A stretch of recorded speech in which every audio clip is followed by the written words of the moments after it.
అదే RTV app వార్తల్ని క్షణాల్లో చదివే అవకాశం ఉంటుంది. ఒక న్యూస్ పేపర్, ఒక టెలివిజన్ ఛానల్ మీ చేతుల్లో ఎప్పుడూ ఉంటాయి. నమస్తే, వెల్కమ్ టు ఆర్టీవీ.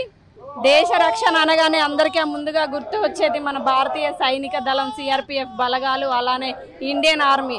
ఏదైతే 2019 ఫిబ్రవరి 14వ తారీఖున పుల్వామాలో జరిగినటువంటి దాడిలో 40 మంది అమరవీరులు అయ్యారో వారికి ఈరోజు ప్రతి సంవత్సరం బ్లాక్ డేగా నిర్వహిస్తూ ఎవరైతే ఉన్నారో ఇక్కడ జవాన్లు వాళ్ళందరూ కూడా హన్మకొండ, వరంగల్లో ఉమ్మడి జవాన్లు అందరూ రిటైర్డ్ వాళ్ళు కానివ్వండి, ఇప్పుడు వర్క్ చేస్తున్న వాళ్ళందరూ కూడా వాళ్ళ కుటుంబ సభ్యులతో కలిసి వాళ్ళకి నివాళులు అర్పించడం జరుగుతుంది. హన్మకొండ సిపి ఆఫీస్ నుంచి కొవ్వొత్తుల ర్యాలీతో అంబేద్కర్ దగ్గర ఉన్నటువంటి అమరవీరుల స్తూపం వరకు ర్యాలీ నిర్వహించడం జరుగుతుంది. ఇక్కడ జరిగేటువంటి ర్యాలీ గురించి, అలానే భారత జవాన్ల గురించి, ఈ బ్లాక్ డే గురించి వారి మాటల్లో తెలుసుకుందాం. చెప్పండి సార్, అంటే ఈ రోజు ఇక్కడ కొవ్వొత్తుల ర్యాలీ నిర్వహించారు, దీని ముఖ్య ఉద్దేశం ఏంటి అసలు? అయితే సిఏపిఎఫ్ అంటే సెంట్రల్ ఆర్మడ్ పోలీస్ ఫోర్స్, అంటే CRPF, BSF, ITBP, CISF, Assam rifle, NSG, SPG ఇవన్నీ కలిపి పారామిలిటరీ అంటారు. యాక్చువల్గా ఏంటిదంటే ఇప్పుడు ఒకే దగ్గర డ్యూటీ చేయరు. ఇప్పుడు జమ్మూ నుండి ఏంటిదంటే సిఆర్పిఎఫ్ జవాన్లు వాళ్ళ డ్యూటీ కోసం కాశ్మీర్ పోతున్నారు. కాశ్మీర్ పోతుంటే అనుకోని విధంగా 14 ఫిబ్రవరి 2019 9:30 ప్రాంతంలో అనుకోకుండా దుర్ఘటన జరిగింది. ఆ దుర్ఘటనకు 42 మంది వాళ్ళ యొక్క ప్రాణాలు దేశం కోసం త్యాగం చేసిండ్రు.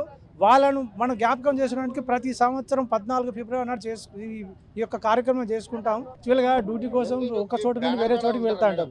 అప్పుడు కాశ్మీర్లో బాగా అభద్రత ఉంటాయి కదా, భద్రత కోసం ఈ బలగాలను పంపిస్తుంటారు. అందులో సిఆర్పిఎఫ్ జవాన్లు ఒక 4 బస్సులో వెళ్తుంటే అనుకోని విధంగా ఈ సంఘటన జరిగింది.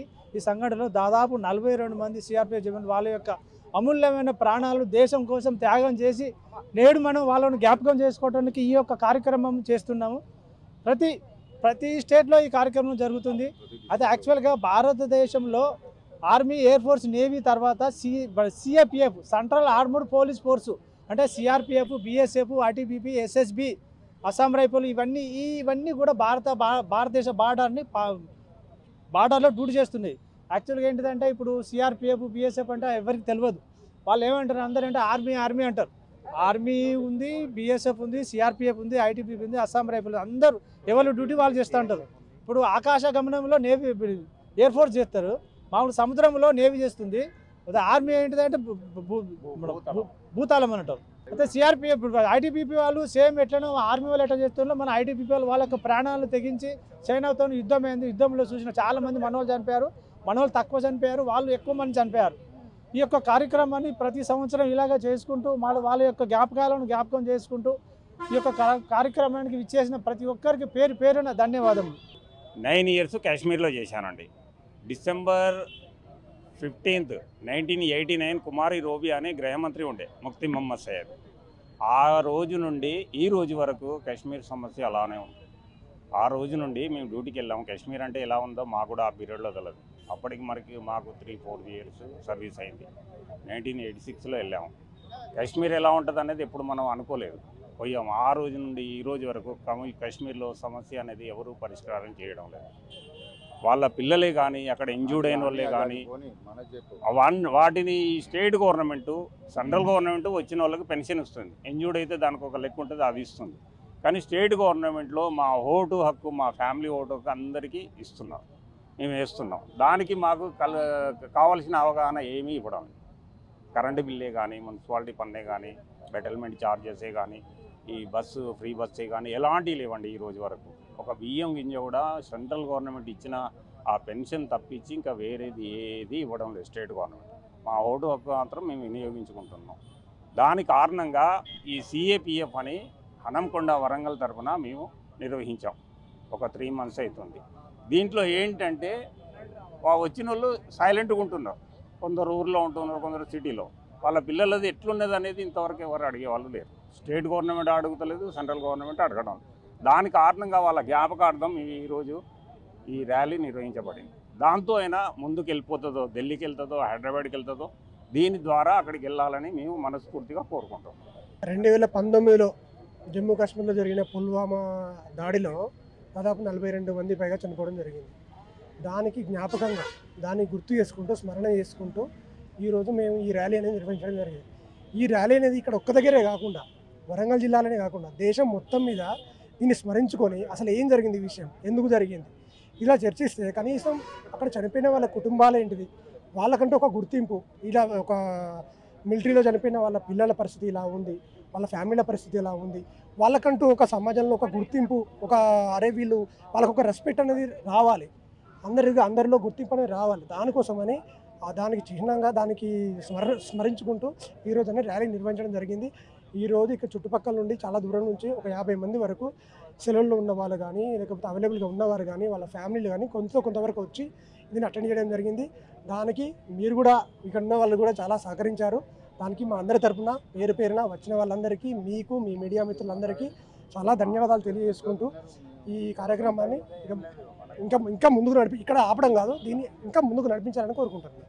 నా పేరు రాజేష్. నేను ఇప్పుడు మన వరంగల్ ఎక్స్ సర్వీస్మెన్ అసోసియేషన్లో సభ్యుడిని, గ్రూప్ సభ్యునిగా నేను మాట్లాడుతున్నా.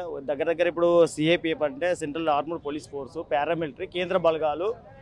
ఇప్పుడు మన దేశంలో ప్రతి ఒక్క దగ్గర 24 అవర్స్ 365 డ్యూటీస్ మేమే డ్యూటీస్ చేస్తాము. మ్యాక్సిమం ఆర్మీ వాళ్ళు కూడా చేస్తున్నారు, అదేం లేదు. వాళ్ళ సమానంగా మాకు హక్కులు ఇక్కడ అధికారంగా ఎటువంటి లేవు. మాకు మేము చాలా సమస్యలలో ఉన్నాము, కానీ ఎవరు పట్టించుకోవడం లేదు.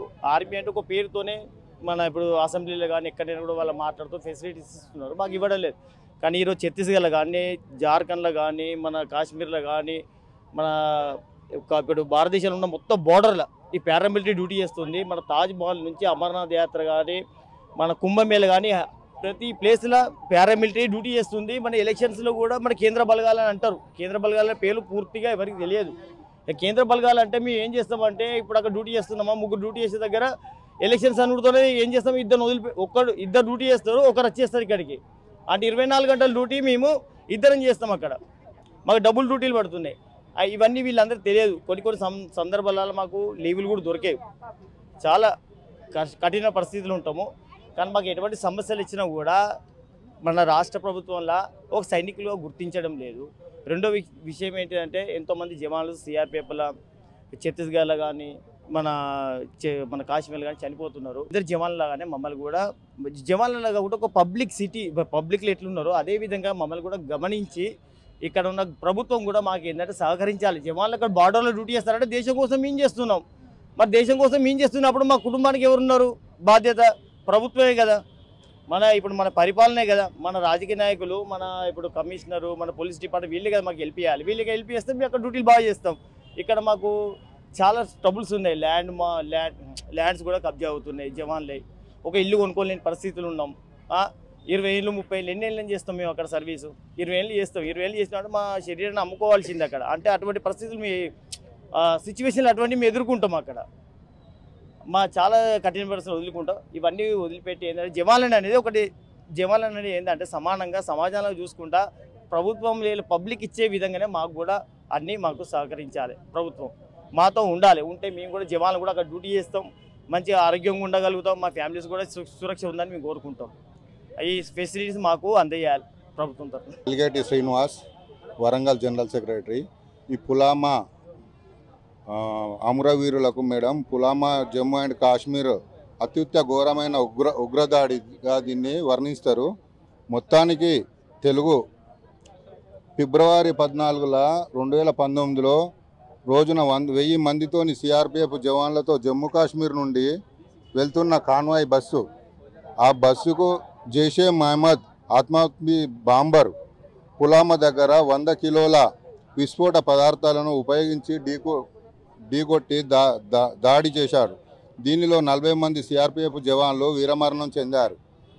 దీనివల్ల తమ అమూల్యమైన ప్రాణాలను తృణపాయంగా భారత మాతకు సమర్పించి వీరమరణం చెందిన సిఆర్పిఎఫ్ అమరవీరులకు శ్రద్ధాంజలి ఘటించడానికి మేము అనగా ex central armed police welfare association Warangal నుండి CISF, BSF, CRPF, ITBP, Assam rifle అందరం కలిసి మన commissioner police office signal point నుండి అంబేద్కర్ విగ్రహం హన్మకొండ వరకు కోవత్తుల ర్యాలీగా నిర్ణయించడం జరిగింది.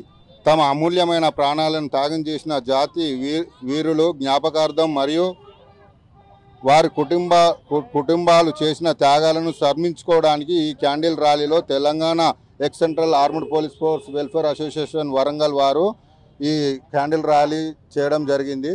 దీనివల్ల ఇక్కడికి వచ్చిన అందరికీ నా యొక్క ధన్యవాదాలు. మాకు ఏ స్టేట్ గవర్నమెంట్ కానీ సెంట్రల్ గవర్నమెంట్ కానీ ఓన్లీ సెంట్రల్ గవర్నమెంట్లో ఓన్లీ సర్కులర్లు జీవోలే తీస్తాను, కానీ అది స్టేట్ కూడా అమలిస్తలేదు, సెంట్రల్ కూడా అమలిస్తలేదు.